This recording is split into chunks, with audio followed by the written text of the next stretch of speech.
recording? Mm-hmm. Good. Hi, this is Camp Perspective, and we're here with Wrinkles. He's a 4-month-old Bulldog puppy. He's here for our Puppy Head Start program, so we're going to start with clicker training. He's getting the potty training stuff in, getting his little pup socialization going. So, with the quarantine, I want to do these videos to kind of help people. I know I've seen a ton of people walking their puppies and stuff right now. So, main thing to worry about with our puppies is behavior stuff, potty training, crate training, separation anxiety, socialization, which is difficult now. And then of course obedience stuff. Obedience stuff I'm not even really worried about because that can always be taught at a later age. Like it doesn't really make a big difference, in my opinion. But to help aid those that do want to do some obedience training stuff with puppies under 6 months, it's real basic general obedience using food. So we have some of Wrinkles treats here, and if I take one of his treats, let me get closer to the camera. That's a regular treat there. This is about 3 to 4 treats. We just got to break it up in pieces. So there's 1, 2, 3, and 4 pieces there. Okay, so now we got 4. I know people like to give their dogs the whole puppy treat. You'll probably get full really quickly, especially if you have like a teacup or smaller size puppy. So I would like to break them up so I can get more. And because the dog doesn't care about the size, they care about the number of reps. Okay. So here, as you can hear, Mr. Wrinkles is a little bit anxious. That's all right. He's just a little worked up. He's not anxious because the environment is anxious because he wants to do something. So here, one of the first things I like to teach is always body mechanics.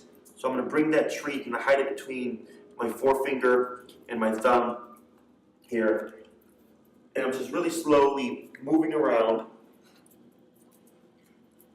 And then I'm going to use my clicker that I have here, and that's what made that noise, to mark what I liked, and then I'm going to immediately feed Wrinkles. So I'm just getting him to follow the treat, okay? This is just to help him develop his nose, his sense of smell, just to learn his mechanics, and just following the hand. If I lose his attention, right there, I just brought it right back to his nose. So this is real simple, very simple exercise, and I do this with all my puppies. So you can see how we're kind of losing them here. Okay, back to the nose, and I'm not saying anything here because I'm just focused on getting him to follow the treat.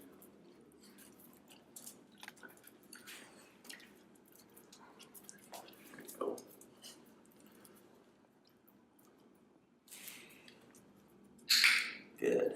Okay. And ideally, when you do these exercises, you want to do them when your puppy has not eaten, so that they're hungry. I don't think I'm a freebie there. And you want to keep these sessions short. With puppies, usually about 3 to 5 minutes, because then when you start to lose them, the game isn't as fun anymore.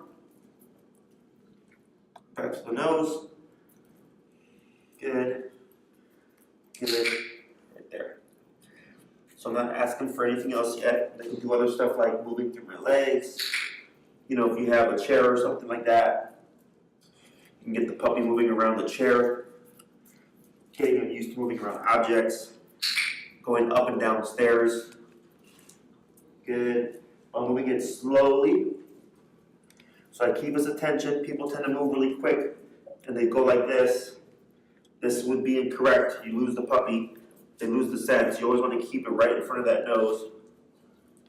Back to the nose. Mark the behavior.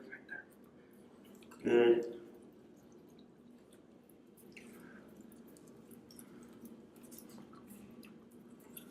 Good. Oh, lost him there. And move around. Back to the nose. Movement. Very good. Right. And I personally like to use cheese, hot dog, bologna. I use the real stuff. I don't really use training treats unless the owner brings them. So I prefer to use real human food because you're buying a bunch of stuff that says tastes like bacon. Why don't you just give your dog bacon? All right. As long as your dog doesn't have any kind of allergy issues, of course, or digestive issues, because that can happen. If that's the case, then you're kind of stuck. All right, so now, progressing from that, get away. We can start shaping behaviors. So if I want to shape the sit, go slightly up. He's backing up a little bit. So we use some tension from the leash here to limit his range of motion right there. And a boy. Now he probably knows sit already from his parents.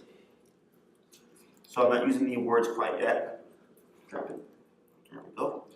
So back to the nose. Slightly up. Using tension on the leash just to keep him in place. Good. Now and I'm not worried about him keeping that butt on the ground. I just care about him learning the motion. That's it. There you go. Okay, what I also like to do is click for coming out the sit. Because puppies tend to get real tied up on, and clients as well, get real tied up on beating the sits, and always the sits. So then the dog gets locked and will always opt for that behavior. So then while you're trying to teach him to do something else, he's just sitting there waiting for you to give him the treat, and you might be wanting to do like the down command. So by doing the click for the breaking out of the sit position, I'm teaching him that there are other options that are going to get him the reward or going to garner the click to happen. So he starts to think like, hey, there's more than one option to get that food out of his hands. So then they start to learn how to troubleshoot and think a bit more. But you can see how every time I'm doing something with him, I'm keeping the food right in front of that nose. And if I do have to move my hand and reposition, like I'll do it here, you can see right away I'm placing it right in front of his nose. Back to the nose. Keep the attention. Wait for the sit. Click when it gives me the behavior I want. And a puppy. Got one more little treat here. And I can reward because he held that sit for a bit. Get all the way. Let's go grab some more treats. So when you're working on a training session with your puppy, they actually learn very quickly, and I can teach a number of behaviors within a short session. And that's actually what keeps them interested, because I'm covering so many topics that they have to really pick up on things. And but for the average dog owner, because you're not a dog trainer and you're learning these skills, they tend to focus on one topic. But if you see something that your puppy do something that you like, I always say click for it. I don't care what it is. If you like it, click it. So right there, he gave me his paw. Let me see if I can recreate that.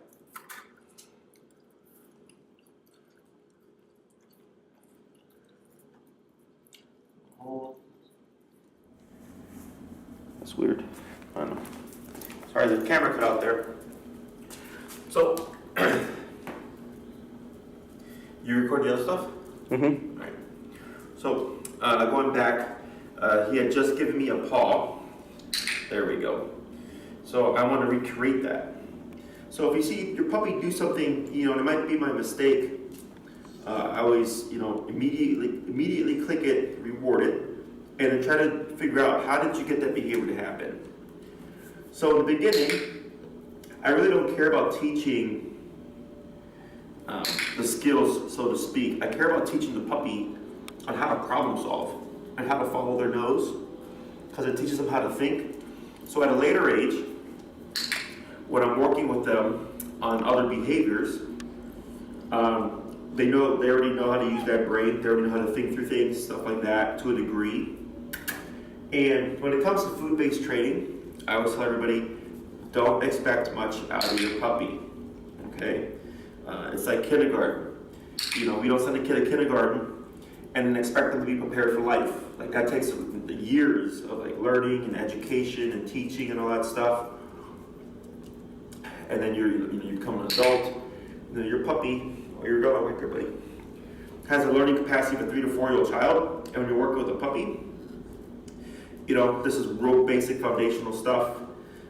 This isn't anything that I really require or expect to be functional in the real world, because positive reinforcement has a really low ceiling of progress when it comes to being functional in the real world. Unless your dog is super food motivated and you only feed it when you're training and stuff like that, or you only feed it when it's outside and you increase the value of the food, it's probably not going to be functional. So I'm just teaching this little guy real basic stuff. So we've covered the sit, we've covered the standing from the sit position, we're covering the mechanics, we did a couple of paws.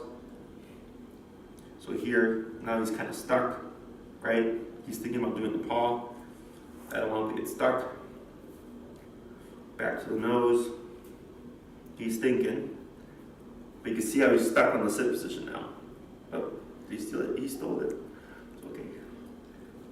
But I want him to learn to stand out of position. There we go. Right there. And I click and I feed that. So now he just learned there's another option. So the main thing is always follow the hand. The hand will lead you to earning more food, essentially. So, good. And a boy.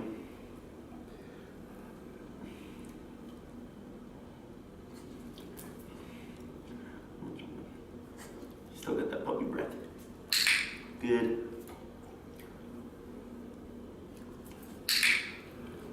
Good.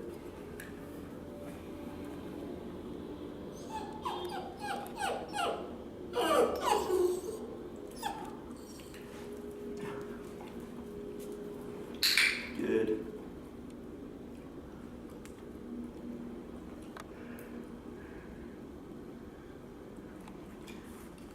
Good. I actually think he's a Bulldog Beagle mix, isn't he? I think that's what it was. Oh, Wrinkles.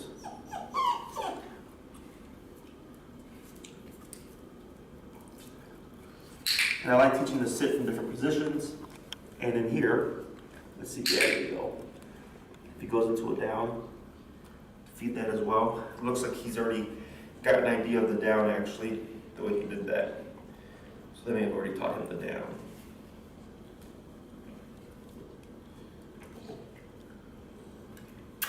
Okay. Let's see here. Good, good.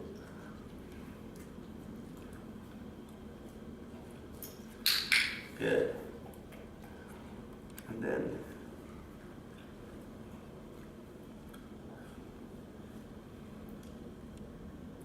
you see how he's stuck in position? So I want to teach him to get out of that position. Come on, you. Come.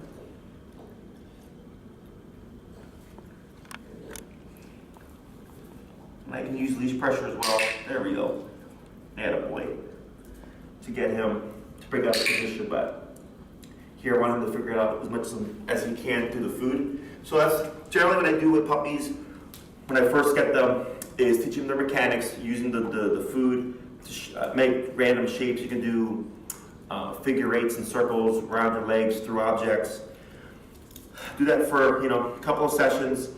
You can bring in the sits and all that stuff as well, but I don't worry about teaching the word. I just worry about shaping the behavior first. Once I've shaped the behavior and I feel the puppy has a really good concept of it, then I start to worry about tiling it, and I'll talk about that as we go along. But in essence, for your puppies, that's the first thing I like to do, is just teaching them how to follow the nose and how to troubleshoot. Okay? I'm Jesse with Canine Perspective. This is Wrinkles, and thank you for watching.